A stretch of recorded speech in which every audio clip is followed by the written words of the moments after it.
you think sales is a bad word? When you hear the word sales, I wonder what images come to mind.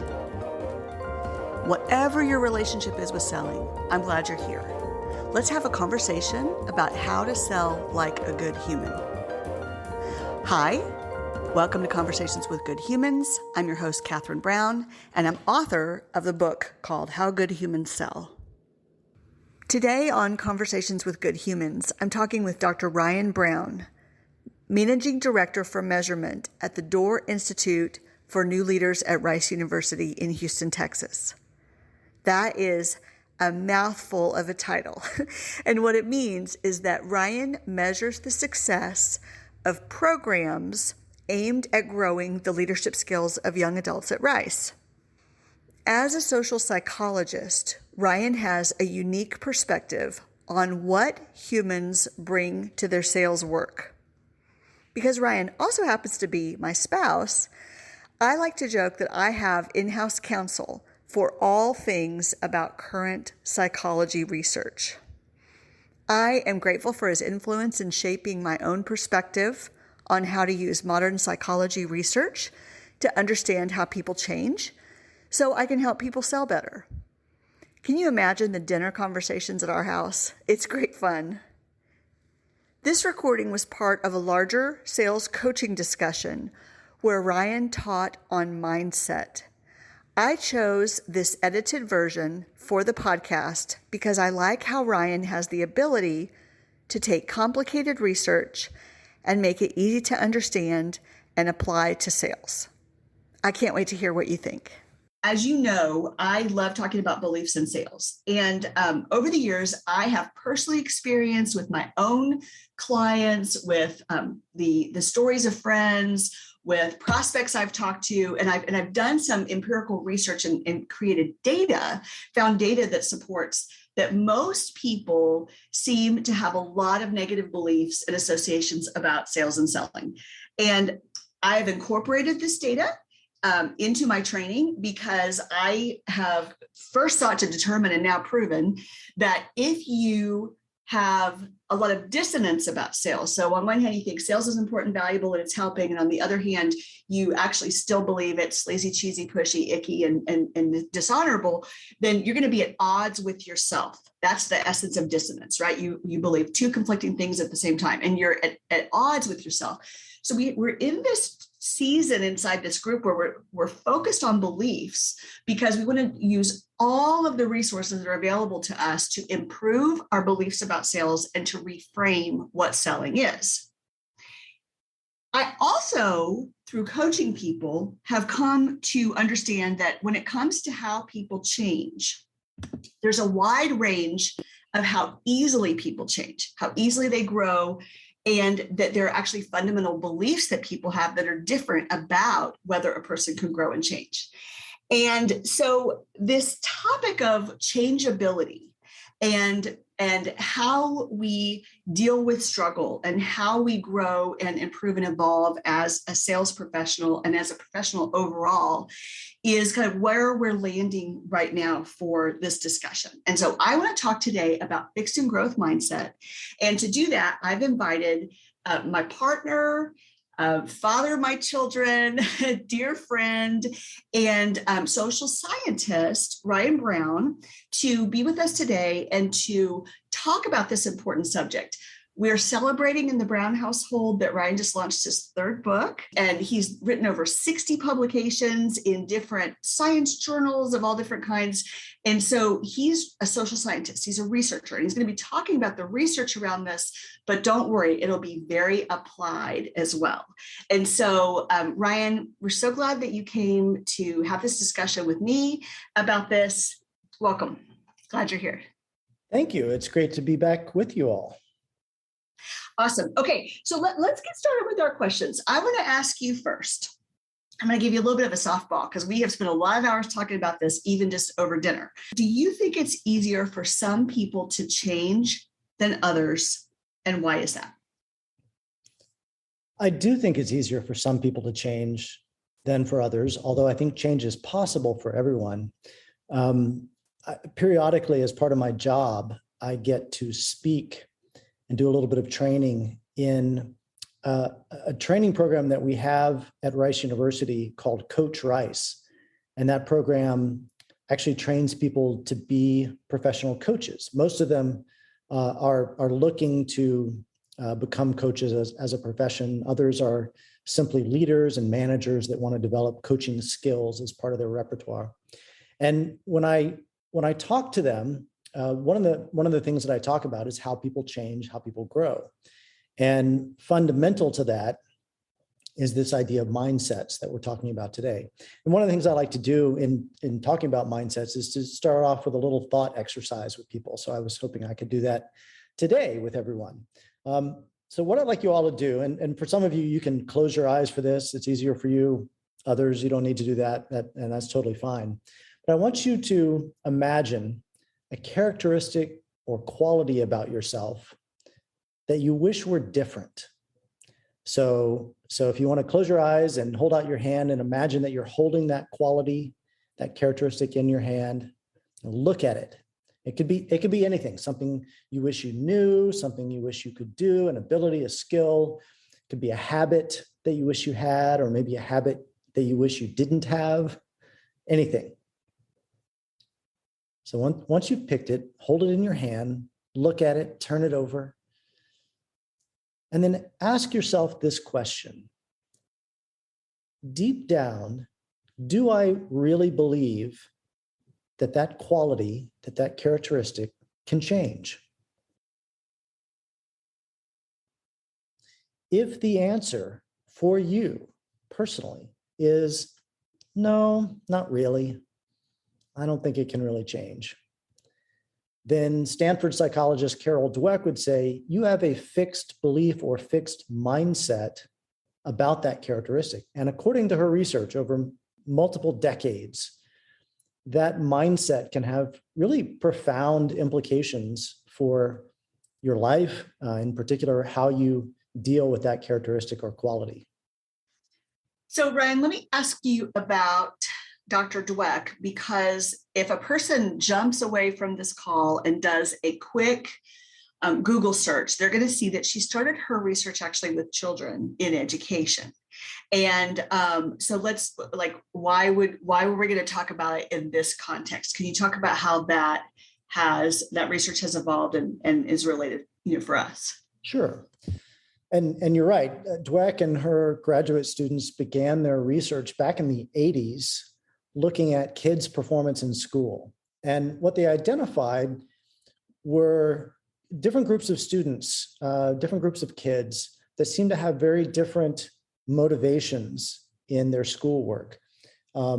They found, for instance, that some kids had what they called performance goals. These were kids who they wanted to do well, but their orientation fundamentally was on getting a certain grade, or maybe avoiding a certain grade. So they wanted to get the A, or they wanted to avoid getting the D or the F. Other kids cared about their grades, of course. You can't be in school and not really care about your grades. It doesn't really work that way. But their goals seem to be beyond just how they performed to what they called mastery goals. These kids were interested in learning something that they didn't know and getting better at it. Eventually, what Dweck and her students discovered was that there was something underneath these different goals, these different motivational orientations. There was a foundation to that building that they hadn't initially realized and hadn't gone about trying to uncover or pursue. And it's what they referred to as implicit mindsets. This fundamental, underlying, perhaps largely non-conscious belief that, in this case, academic ability, the ability to do well in school, is fixed and can't change, or it can grow and change with effort. And they talked about these, they labeled these as fixed versus growth mindsets.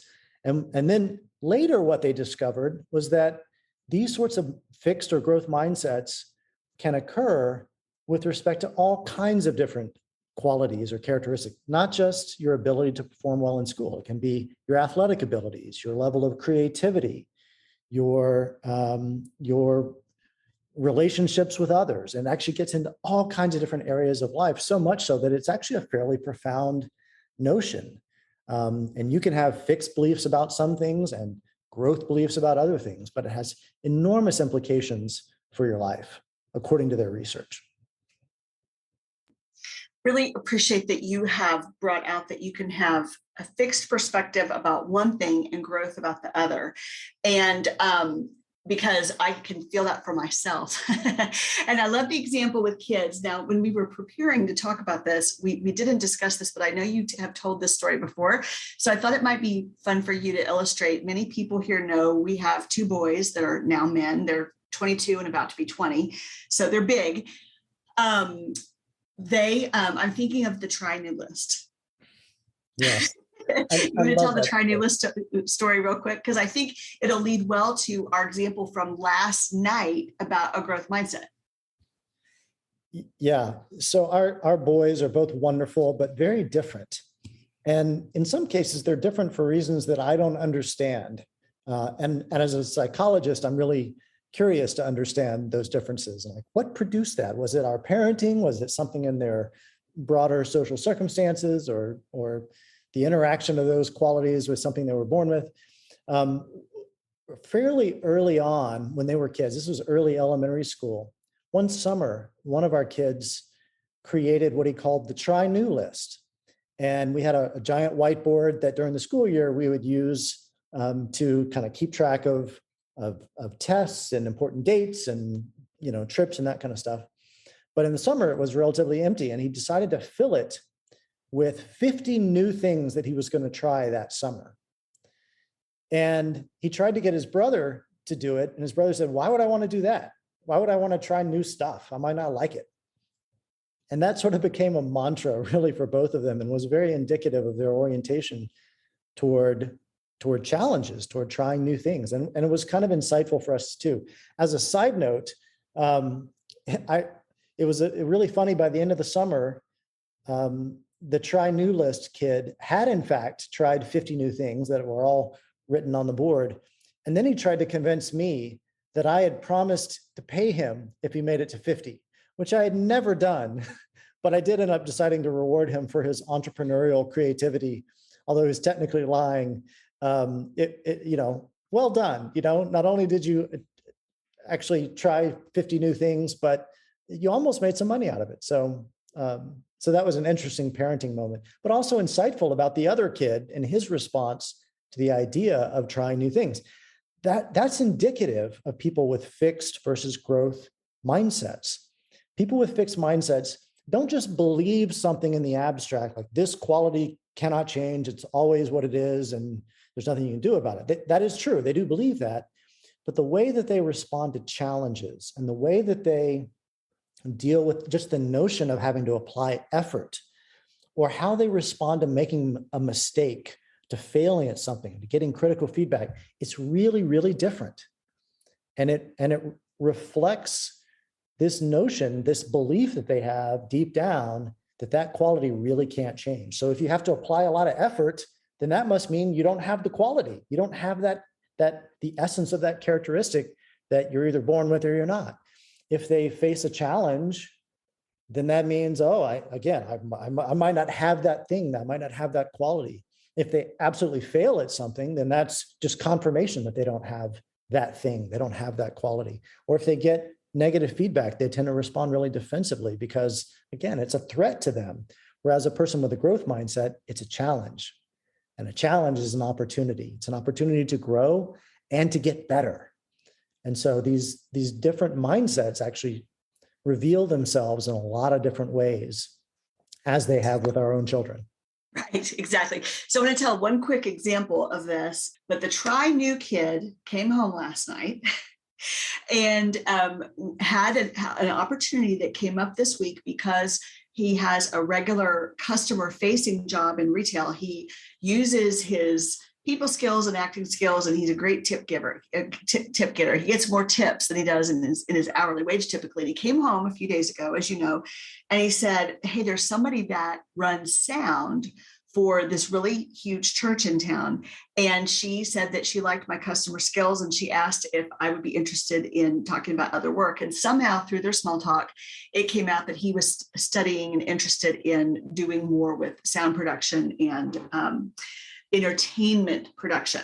So we were delighted that this opportunity presented itself. And last night, this grown child went and shadowed the team that was practicing, and they have a huge sound setup. I mean, he called it a mega church, like it's a big, big operation, and came home last night and told us about it. It's just amazing when you see how those early signs of who they become and then what they kind of grow into, because this is Trinulus child that we're talking about here.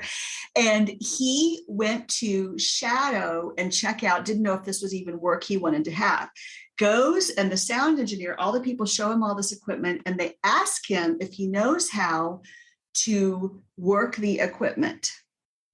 And he says, yes. And this is not completely true. This is not completely true. So I want to frame this as like, was it a lie? Was it aspirational? Was it shrewd? Was it growth mindset? What is it? Because in his mind, we asked him about this. We said, have you worked on this in class? And he hadn't, but he said, I know I can get there really quick. I know I can do it. And he said yes in that moment. Yeah, I think this is just such a great example of how a person with a growth mindset approaches a challenge. It really, for him, it was an opportunity to learn something.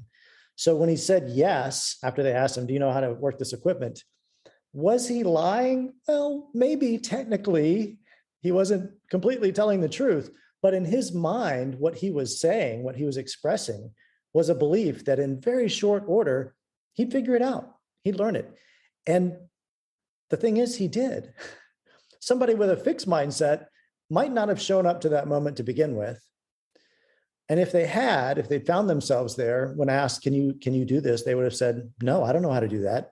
And maybe walked away or avoided being in an awkward situation where they didn't know 100% that they could do it and they could be successful. And as a result, they wouldn't do it. They wouldn't be successful. They wouldn't have even the opportunity. So having this growth mindset put him in a place where he had the chance to learn something new and ultimately to be successful at it. There's a lot of research on this about women in the workplace, that more commonly women than men, when they have the opportunity to apply for a promotion, will look and say, what percent do I already feel like I have mastery over, and what percent do I need to learn? And there's a lot of research that shows that women in general will feel like they have to have a higher current degree of mastery before they'll even try for that role, and men will apply and say, I'll just figure it out. And so that there's even, some interesting dynamics about that you could, cross study that about gender probably as well. But I love that example. That was literally last night. So he has a new job on Sunday mornings and Tuesday nights. He was hired to do sound. And he said, I have a lot of YouTube to watch before Sunday. Because he's on the team with a huge production. But like you said, I don't think he would have even accepted the invitation to go check it out if he were fixed mindset about his ability to get better at these things, because he would have been just too nervous that he would mess it up and not even have gone to visit, probably. Yeah, I think that's true. And this is why I like to talk about mindsets in the context of talking about how it is that people change, and why I talk about it in this coach training program that we offer at Rice. If you don't believe that you can grow and change, because the characteristic that you're thinking about is fundamentally just inborn and locked in stone, written in blood, then you're not going to take opportunities that you could otherwise take to learn and to grow. And if you do take those opportunities, or maybe they're forced upon you even, you find yourself in those situations where you're forced to try something that you're not very good at, you're going to back away from that challenge. You're going to take the difficulty of it, the errors, the mistakes that you're going to make just naturally as a part of learning and growing something, and you're going to receive those as, a sign from the universe that this is not for you. So you're going to Mhm. say things like, "Oh, that's just not for me. I'm just not cut out that way. I'm not good at that. Period." Um, Whereas somebody with a growth mindset might say, "Oh, yeah, I'm terrible at that right now, but I wonder what I could do to get better at that." It's a Right. fundamentally different orientation that allows them to actually grow and change. So I would say that having at least a little bit of a growth mindset is a prerequisite for growing and changing in Hmm. almost any area of life. That kind of comes back to our first question, right? It's like, why is it some easier for some people than others? Yeah, I've kind of spoken to this a little bit already. These are the different ways in which your mindset can manifest itself. It shows up in things that you think are true about skills, abilities, competencies, what have you. Again, it can be in any area of life. It can be very technical or it can be very relational. So even in the realm of I'm not good at making friends. That's still kind of a competency. It's a social competency. Or I'm not good with computers, so I'm not even going to try. You're going to throw up your hand and say, "Oh, that's not for me. That's not who I am." So it shows up in the things that you think are true, but it also shows up, and I think it very powerfully reveals itself in how we confront needing to show a lot of effort and to try again. So do we persevere? How do we respond to a setback, to a difficulty, to a failure? How do we respond to what we like to diplomatically call developmental feedback, which is really negative feedback? Hey, you didn't do well at that. You need to get better at that. You need to show up differently. And people with a fixed mindset, it's actually a very rational response, by the way. Once you adopt the presupposition that this quality is fixed and cannot change, it's a rational response to avoid that, to respond to negative feedback in a threatened manner, because hey, that is indicative of you don't have that thing that cannot change. So it's a rational response. It's not an irrational thing. Once you arrive at that belief, once you adopt that presupposition, which then makes it difficult to change. Mm-hmm. We talked a little bit in preparation about how I will hear people say things. And what I've noticed is that sometimes someone is even saying what they mean to be a compliment to another person, but it's demonstrating a fixed mindset from my perspective. And so an example of a statement like that about selling is that person was born to sell.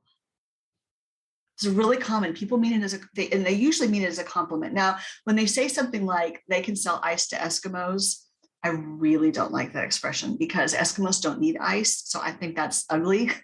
I don't like that expression. But sometimes that's even meant contextually as a compliment, meaning they're super skilled. But what is it saying if it says that person's born to sell? It means that they have it. They have it and the thing. And it means that somewhere in that person's mind, it likely, I'm not saying always, but likely could mean that they think a person has it or doesn't have it, and that might affect the effort they put forth to get better at something. There is a level of detail required for me to run my business on the accounting side that is not very compatible with my DNA and preferences. There is a level of detail I have to apply that is more effortful for me. Have I gotten better? Yes. Do I have people to help me? Yes. Can I improve? Yes. Is it more effortful than some other things? Yes. Yes to all of those. To go back to just this fundamental definition to make sure that we're on the same page, if you have a fixed belief about a characteristic or quality, then at a very deep fundamental level, perhaps outside of consciousness, you think that characteristic or quality is what it is and cannot change. All we can do is reveal it. Situations, testing, performance opportunities, all they can do is reveal it. But what it is pretty well set in stone. It's intrinsic, it's natural, it's what you're born with, but it's not ultimately changeable through effort. Now, there are some things, some qualities that are truly fixed. Like, I wish that I were taller. I really do wish that. But there's no amount of effort that's going to make me any taller. I wish I had more hair. And I mean on the top of my head, not on my back. As you become an old man, like, oh, you got hair all over the place. It's just not where you want it. There's no amount of effort that's going to change that for me. So there are some things that are, just rationally speaking, they are fixed qualities. But when you start talking about capabilities, competencies, or characteristics that are in more of that space, and you say, oh, that's just fixed, that's just who I am, cannot be changed. Now you're talking about a fixed mindset that is very limiting. It's not simply rational, it's limiting. Whereas if you have a growth mindset, then you say, with effort, that I can grow and change in that. I might not choose to, I might not want to, there might not be enough rewards to balance the costs, but it is possible to do. And that kind of goes back into your question of distractibility. So if you think everything is possible, okay, well, that can be a little problematic, because now you have to decide, well, what is it that I really want to do? What do I really want to pursue? Whereas if you think almost nothing's possible, well, that at least limits your array of choices that you need to, select among. So I guess that's kind of a plus, but it's artificially limiting you, and it's making decisions for you that you might not even realize that you're making, because you've somehow just deep down decided, well, that can't even change. I can't get better. To go back to Catherine's example, I can't really get better at this accounting stuff, so why try? And human beings, we do this stuff all the time. Something that we don't understand, or that makes us feel anxious or makes us feel overwhelmed, we just stick it in a drawer and close the drawer and stop looking at it as if that's going to solve our problems. And it doesn't make it go away. So in talking about having a growth mindset, I don't want to indicate that growth mindsets are always only good about every characteristic in the universe. That's not really true. But those fixed mindsets are, as a general rule, they're overly limiting. And they make decisions for us without us realizing that those decisions are being made. They're cutting off opportunities for us. So Carol Dweck, going back to the person that started all this conversation about fixed versus growth mindsets, she's done a number of different experiments in controlled laboratory settings to figure out ways of nudging people, sometimes subtly, into modifying their fixed beliefs to be a little more open to growth, to having a growth mindset. And Catherine and I have actually applied these to our kids as well, especially to the one that reacted to the try new list with a sense of almost disgust. Right? Why in the world would I want to do something like that? That seems crazy. That seems ridiculous. New stuff. I might not like it. So realizing early on in his development that he had this kind of global fixed mindset about new things, we decided to take opportunities, and this comes directly out of Carol Dweck's research. We took opportunities to point out to him ways in which he had changed and grown. So one example was with playing the cello. He's a really good cellist now, but like everybody else who learns an instrument, he was terrible at one time. It was painful to listen to. And he knew that even early on. So we took opportunities, when he had done something really well on the cello and played something beautifully, we would recognize that and then say, gosh, you remember when you first started out? You weren't nearly this good, were you? He said, no, I wasn't nearly this good. How did you get from there to here? Because what you just played was absolutely beautiful. We loved listening to it. He said, well, I practiced. I put in so much time. I practiced all the time. Remember how you said, I could only play as much Xbox as I practiced on the cello? Yeah, I do remember that. Well, that's what I did. And, remember that summer I practiced so much because I really wanted to play the Xbox. Yes, we remember that. So pointing out these times when he had, in his own personal experience, he had shown effort, he'd applied effort and grown and changed. And we made him generate those examples. So we didn't say, remember how you applied all that effort and see what it did? We made him generate it. And that's a really good thing to have people do in a coaching conversation or a counseling conversation. Have people generate their own examples of ways in which they have grown and changed through effort. And Ryan, I'm going to interrupt for a second and say what's really important about the example that you just gave that we can all use for ourselves and for our family and for our teams is that we didn't talk about the supposedly inherent trait or not, right? We didn't say you're so talented. And we didn't say you're such a good musician.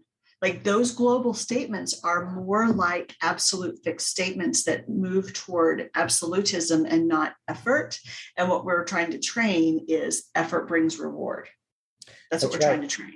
That's right. And that's actually been shown in some of Carol Dweck's other research, that the way fixed beliefs sometimes come about is through kind of the subtle subtext behind what people say when they're praising kids for success, or when they're trying to comfort them in failure. They might say, oh, well, that's not really your thing. That's okay. That's okay that that's not your gift. And what are you teaching your kid then? I mean, it sounds very nice and supportive, way to go for not berating them for failing. Good job, gold star parent. But you're also teaching them in that moment, you failed because you don't have this quality. Or vice versa. Whatever the thing is, right? Right. If they succeed, say, oh, you're so good at that. You're so smart. You're so whatever. You're saying you succeeded because you have this quality. As opposed to pointing out, oh, hey, that was great. We can celebrate how great that was. But let's also remember, gosh, you worked so hard at that. You worked with a teacher or a tutor or a coach or whatever who walked beside you, and you put a lot of time and effort into that. Yeah, you really did. And in doing that and emphasizing the growth and effort and practice, the hours and hours in the practice room or on the practice field or whatever the context is, we are reinforcing and in some cases instilling this notion that growth is possible through effort. That's the essence of a growth mindset. Growth is possible. Change is possible through effort. So this idea of mindsets, I would say, is a prerequisite for going through that process of change and all the things that you have to do in order to change in an area that's difficult. We're not talking about learning to tie our shoes. We're talking about overcoming longstanding habits or developing completely new skills in areas that we had virtually no skill before. If that were easy, we would never need coaches. We would never need trainers. We'd just say, oh, I'm going to start doing X now because I've decided I want that. But it is hard. It's very difficult. I would say step one is explore this space a little bit of your beliefs. Like, do you really think that's possible? And why do you think that's possible? So, it's not just an intellectual exercise. Technically, I've seen that happen before. I know that it's technically possible for people to grow and change. So therefore, I have a growth belief. I have a growth mindset. Okay, maybe, but maybe that's just a little part of your prefrontal cortex that acknowledges the logic of that being a changeable quality. But really, deep down, for you don't really think that you can change. Because it's not just, can this thing change in somebody somewhere in the universe, but can I change? Is this possible for me to change on this quality? And I think, there are measures that Carol Dweck and others have developed to kind of like personality tests to reveal, do you have fixed or growth mindsets? But I don't know that in many cases, what people tell you on those scales is actually very meaningful, because I think these mindsets are so rooted in our non-conscious mental space. I think something that's a bit more diagnostic is thinking about your emotional responses to challenge and to failure. And if your emotional response to a challenging moment is to throw up your hands and go, "Whoop, not for me, not going to do that. That's terrible. Oh my gosh, run away." That might reveal a fixed mindset. I mean, not just the pain of failure, because failure is a pain for everyone, whether you have a growth or a fixed mindset. Nobody likes to fail. Nobody likes to be told, hey, you did a bad job. That stinks for everybody. But somebody with a fixed belief about that quality is going to take that as this fundamental global indictment of them and whether or not they have this quality. And so it's a much more threatening thing. Another diagnostic experience you might have that's in this emotional space is to think about how you feel about people who are better than you at that thing, whatever it is. And if you feel threatened by those people, you kind of hate them, then you might have a fixed belief, right? Because what they're being better indicates is that you're worse and you don't have that thing. And that's as good as you're ever going to get because it's intrinsic. Whereas if you have a growth mindset about that quality, then a person who's better is a source of inspiration. And you say, ooh, I want to be like that person. How can I be like that person? I want to follow them around. I want to shadow them. I want to copy them. I want to see what they eat for dinner and what kind of pet they prefer, whatever it is, you're going to emulate that person because they're a source of inspiration as opposed to a source of existential threat. I want to make sure in the sales realm, right, that we name, I gave the example of saying that person was born to sell. What else?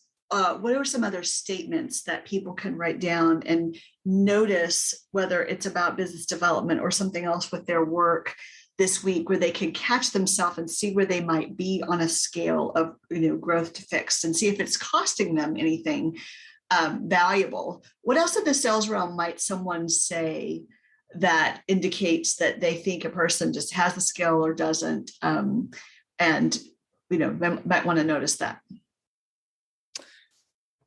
Yeah, I love the example that you gave of so and so is just a born salesperson. Mm-hmm. We see a very similar version of that in the leadership space, which is where I tend to work. Oh, they're just a born leader. They're a natural born leader. I think you could make that a sentence and just put a blank. They're a natural born blank. And it could be in accounting, it could be in sales, it could be in whatever negotiation, whatever it might be. They're just a natural born such and such. That's in a professional context, probably the most common formulation that you'll encounter. Or as we talk about people's gifts, oh, that's just not their gift, or that's not how they're drawn, sort of the Roger Rabbit version of this. I think those are probably the most common formulations of this that I hear. And again, this is not to deny that some people are better at some things than other people are, but how did they get there? The fixed belief says they were just drawn that way from the get-go. They were just born that way, and that's all there is to it. Even if something genetically has contributed to your skill set, to your abilities in some area, even a person born with perfect pitch will not become a concert pianist without many, many, many hours practicing the piano, without having great tutors and great piano teachers to help them. Mm-hmm. So it's not enough. And if all we rely upon is, this is my gift, this is how I'm drawn, this is how I was born, if that's the entire space in which we're operating when we're explaining a person's success, that indicates we have a fixed mindset about that quality. So a big part of the belief section that we're on here is that I want to awaken people to notice what they say to themselves, either literally in their own brain or what they might even hear come out of their own mouth, and catch themselves in the act, because we all have limiting beliefs that keep us from being and becoming the best, fullest version of ourselves, both from a business development, business ownership, sales manager, parent, partner standpoint. We all have things that we can work on.